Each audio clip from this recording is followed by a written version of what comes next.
Kailash is like a library with 100 million books, but no racks.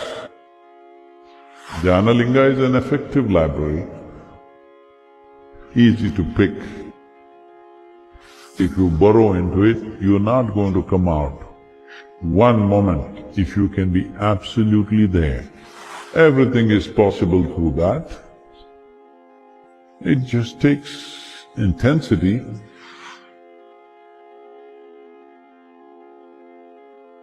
Namaskar, Sadhguru. You said in the past that Kailash is a spiritual library where many great beings have left their knowings.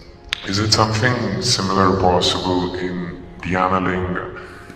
As you know, the Vellingiri peak is known as Kailash of the south because it has similar qualities, but not of the same magnitude. Does magnitude matter?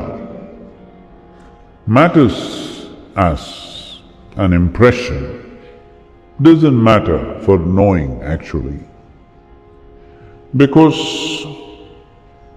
suppose you go to your school or let's say your college library, which has maybe 500,000 books.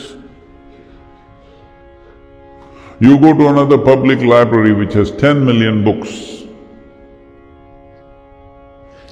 Whether you go to 500,000 or to 10 million, you are only probably going to read 10, 50 or maximum 100 books.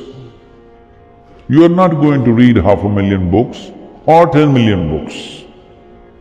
So, it is only the quality of selection.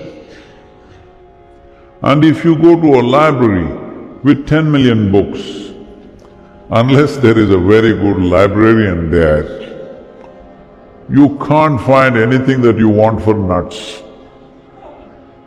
Yes, you cannot, unless it's well catalogued. It is not catalogued like that, it's like the matted hair.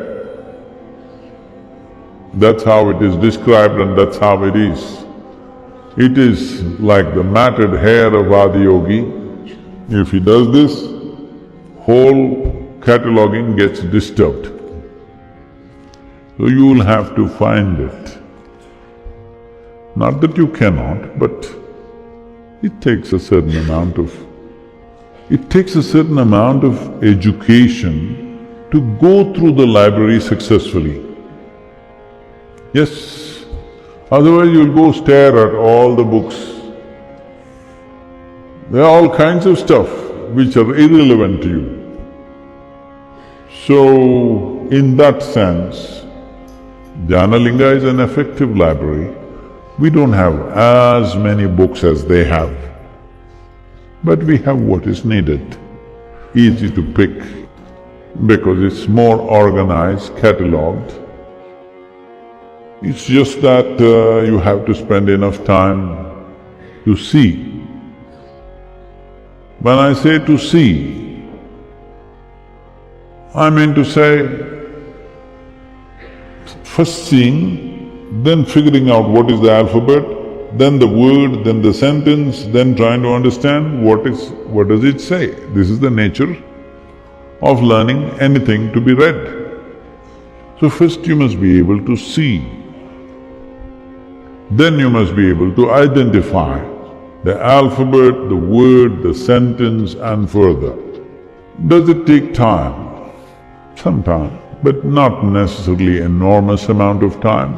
It just takes intensity. One moment, if you can be absolutely there, not concerned about the collage that you have built and who you are and what you are and your safety, your well-being and nonsense. If you can just keep down your sense of self-preservation, the instinct of self-preservation, you can just lay it out.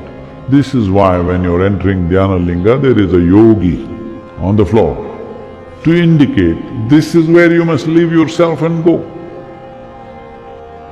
You must leave your body, your mind, your ideas, your opinions, your nonsense, everything right there and go. Simply sit. Then where is it written? It's not written anywhere.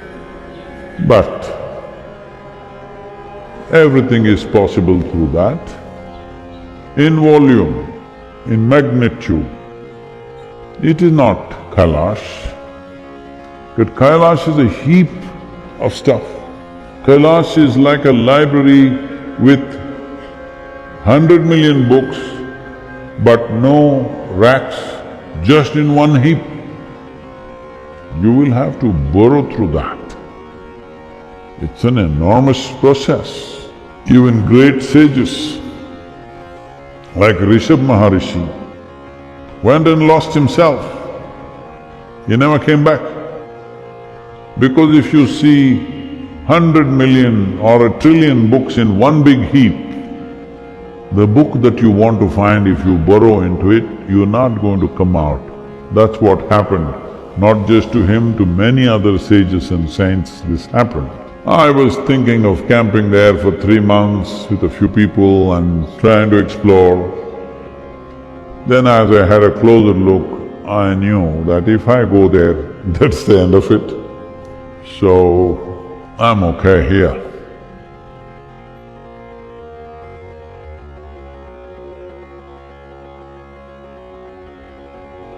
So Dhyanalinga is definitely that kind of possibility, but more succinct, to the point, enough for, I would say, any human being, unless Adiyogi himself comes. Then he will say, nice story you have created. Anybody else will look up to it as the greatest peak. Anybody else. Only he can look down upon it. But it's okay.